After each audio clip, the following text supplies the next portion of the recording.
کون نہیں جانتا ہے کہ آزادی کی سب سے پہلی آواز حضرت مولانا شاہ ولی اللہ محدث دہلوی نے بلند کی تھی. حضرت مولانا شاہ عبدالعزیز صاحب محدث دہلوی نے انگریزوں کے خلاف جہاد کا پہلا فتویٰ دیا تھا.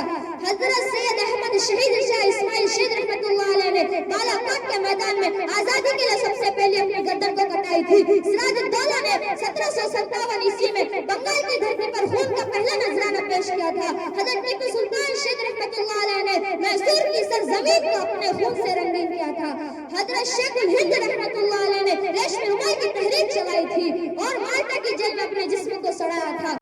آئیے حضرات، میں پھر سے تقریر کے لیے محمد سید محسن سلمہ کو دعوت اسٹیج دیتا ہوں. وہ آئیں اور اپنے تقریر سے ہم سامعین کو مستفیض فرمائیں. محمد سید محسن سلمہ.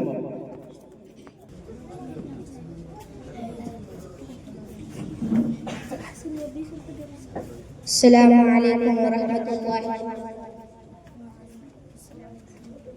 نحمده ونصلی علی رسولہ الکریم. اما بعد. محترم حضرات اور دوستوں بھائیوں، آج میں آپ سامعین کرام کے سامنے جنگ آزادی میں علماء کرام نے کتنی قربانیاں دی ہے اس پر لب کشائی کی جسارت کرنے جا رہا ہوں. امید ہے کہ بغور سماعت فرمائیں گے. عزیز دوستوں، ہمارا یہ ملک آج سے 78 سال پہلے آزاد ہوا. یہ قربانی کس کی تھی؟ آزادی کی چنگاری کو شعلہ کس نے بنایا؟ ظلم و ستم کے پہاڑ کس پر توڑے گئے؟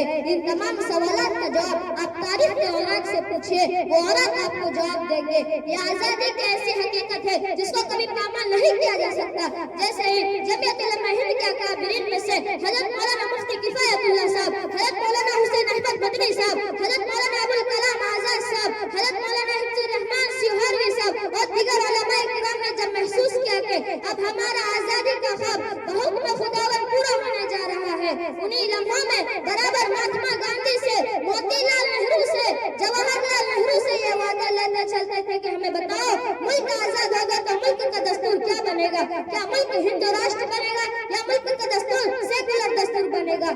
آج یہ فرقہ پرست ذہنیت کے لوگ یہ مذہب کے نام پر لڑانے والے چند روپیوں کی خاطر اپنی سیاسی روٹیاں کون نہیں جانتا ہے کہ آزادی کی سب سے پہلی آواز حضرت مولانا شاہ ولی اللہ محدث دہلوی نے بلند کی تھی. حضرت مولانا شاہ عبدالعزیز صاحب محدث دہلوی نے انگریزوں کے خلاف جہاد کا پہلا فتویٰ دیا تھا.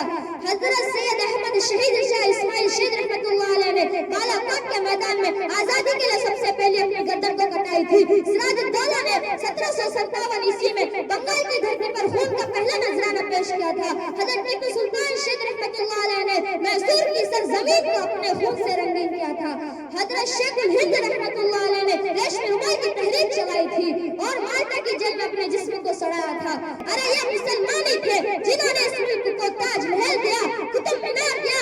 ہر آزادی کے موقع پر ہندوستان کے وزیر اعظم جس لال قلعے کے سراہانے پر چڑھ کر ہندوستان کی قومی ترنگا جھنڈے کو لہراتے ہیں، اس لال قلعہ کو بھی مسلمان ہی نے دیا. ہم اس ملک کے غدار نہیں بلکہ آپ سے زیادہ حقدار ہے.